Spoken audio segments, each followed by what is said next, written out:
What's up, everybody? Welcome to Podcast Now. I'm Alex, and in this video, I want to talk about Gamescom. Today's the day, later on today, so I thought this would be a fun video to do early. I kind of want to talk about, what I expect to see, what I don't expect to see, in that way, kind of predictions, setting our expectations one final time. One last reminder, and I'll probably let people know again on Twitter as well. I will be co-streaming this, so at 11 a.m. Pacific, 2 p.m. Eastern is when the show starts. I'm probably going to go live 30, 40, 45 minutes before that. So if you guys do want to watch Gamescom, come back to the channel, watch it with me. We will have a blast. We always have a blast and always have a ton of fun doing these co-streams. And I just kind of recently started this year. All right, honestly, I think this is going to be a pretty good show. It continues to look better and better. Maybe that's going to get people's expectations too high. As I've said before, my expectation simply is to kind of enjoy the moment, know that there's going to be games for me, know that there's also going to be a lot of games that are not for me, but that are for other people as well, because it's not just one minded group that is watching Gamescom, right? I think that's a general kind of blanket statement that we should all know. And again, you set your expectations wherever you want, but that's kind of where I'm at. I enjoyed Summer Game Fest. I've enjoyed past Jeff Keighley shows overall for kind of what they are, right? And that's just where you set your expectations. Obviously you got the big guns. You got Call of Duty. You got Saints Row. These are going to be you got Lego Star Wars, I would say, is another big one. Yesterday we talked about some last-minute rumors for Resident Evil 4, Saints Row, I guess, like additional details, and The Wolf Among Us 2. Honestly, everything I've seen that's been brought up, for the most part, that's been talked about, like, potential for Gamescom, is something that, like, I wouldn't say you're crazy for wanting. You know what I mean? I haven't seen, like, if you're expecting, like, Horizon or God of War, like, something big Sony exclusive. Now, I do know Sony is on there. Like, PlayStation is up there. I honestly feel, this is just a prediction, that's probably Kena Bridge of Spirits. It comes out September 21st. I'm going to assume that's what it is, or maybe it's Deathloop, something like that, but I don't think it's going to be Horizon or God of War. Of course, I want to be wrong, as I always say with these kind of things, but I just don't think that. But beyond that, again, like, I don't think thinking Wolf Among Us 2 is going to be there is all that crazy. I don't think Resident Evil 4, thinking that's going to be there, is all that crazy. Even, like, Elden Ring, there's a lot of people that are kind of connecting the dots that maybe Jeff shows that, one more time. Games like Hogwarts Legacy, that is where it gets a little bit more tough. Well, I guess, like, to knock out the other WB games. Like, Gotham Knights, I don't think really anybody should think, right, because that's probably going to be a DC Phantom, or it definitely will be a DC Phantom.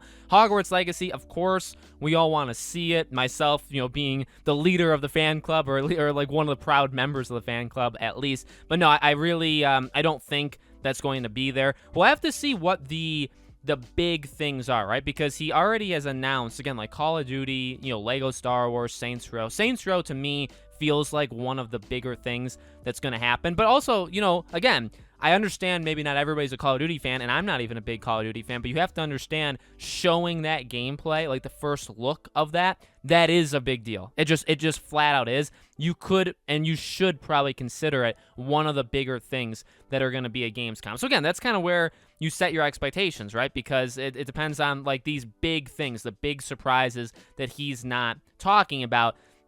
There's like a realm, and if they fall outside of that, or they're too high, they're too exciting for that realm, they probably won't show up. And especially once we start to see kind of the level, you know what I mean? Like Jurassic World Evolution 2. What is that to you? I think it's going to be there. I think we're probably going to see like a gameplay-ish trailer, probably get a release date for it. That's a big thing to me. I would consider that a big thing to the gaming industry, but I don't know what that'd be considered to you guys. Again, like, what's Hogwarts considered, stuff like that. So it'll be interesting to see the big surprises, what that is. I feel like the big surprises are mainly going to lie in the things that are coming out in 2022, which, remember, the theme of Gamescom is holiday games, and then also what comes beyond, which is why, like, Jurassic World Evolution, Lego Star Wars, Saints Row, rumor is Saints Row could be February, right? So that's, I think, actually where we can get some of the surprise, even like Sifu, right, the martial arts game, that's probably going to be February. That's where I think the surprises are going to lie. If we're going to get something big,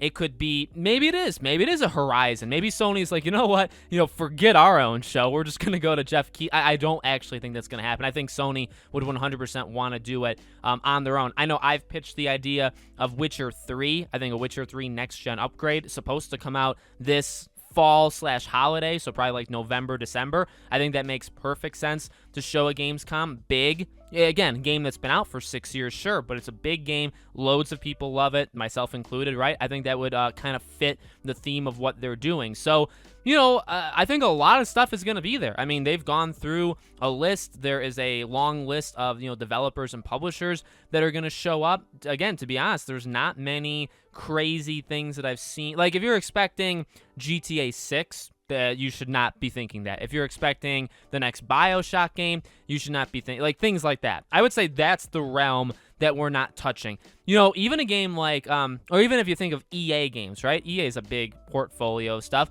Maybe like, he's done Dragon Age pretty much every single show he ever has. In fact, last Gamescom, he did a Dragon Age kind of sizzle reel, and last Game Awards, he did, I believe, a Dragon Age thing as well as Mass Effect. So Jeff loves Dragon Age kind of more than we think. Well, we know Death Stranding, right? But, maybe he shows something Dragon Age related for EA. Star Wars stuff I would kind of keep off the table. I don't really think that's going to be there. I'm sorry, this is definitely just off the top of my head. I'm kind of going through any franchises or any publishers and developers I can think of. Ubisoft, honestly, not much is going on there. Maybe like a Prince of Persia thing, if Ubisoft honestly is even going.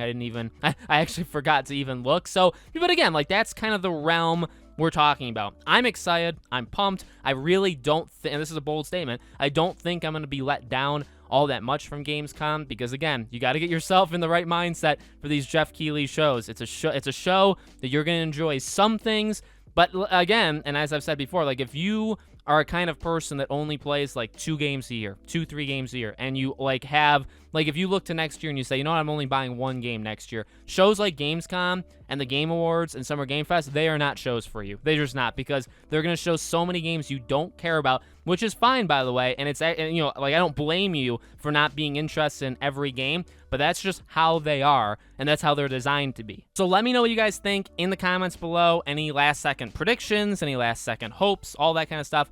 Let me know. Make sure you guys are subscribed, bell icon turned on. The live stream should give a notification, so you guys should get notified on that. But if not, again, check back around 30, 40 minutes before the show starts. I will be co-streaming it. I hope to see you guys all there. Make sure you're following me over on Twitter, Podcast Now 15. I do have a second YouTube channel called Podcast Now Plus. I upload additional videos there, and I will be covering Gamescom on that channel as well. And finally, we have Patreon and YouTube memberships. If you guys want to support us financially, you get exclusive things back, including exclusive videos to you for doing that. The links for all the stuff I just said is in the description below, okay? Thank you for watching, guys, and I'll see you all on the next video.